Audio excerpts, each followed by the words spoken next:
Assalomu alaykum aziz kitobsevarlar.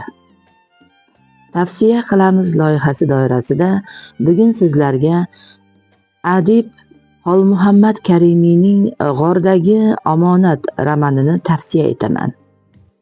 Hikoya va qissalari orqali o'quvchilar mehrini qozongan adibning ushbu ilk romani ham qalbingizdan joy olishiga ishonaman.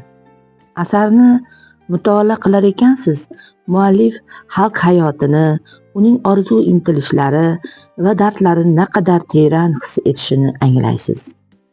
Romanda ming yillardan buyon qonimizga singgan milliy qadriyatlarimiz, or-nomus, sadoqat va jasorat tuyg'ulari qahramonlar taqdiri orqali yoritib berilgan.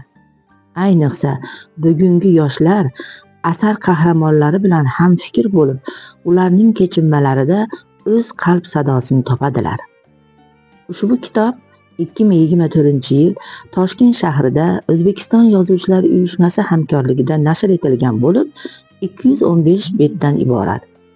Aziz kitobxonlar, agar siz ham mazmunli va ta'sirli asar mutolaa qilishni istasangiz, ushbu romanni Axborot resurs markazimizdan olib o'qishingizni tavsiya etaman. Yana yangi kitoblar bilan uchrashguncha, siz bilan Axborot resurs markazi xodimi Yusupova Kimyoxon bo'ldi.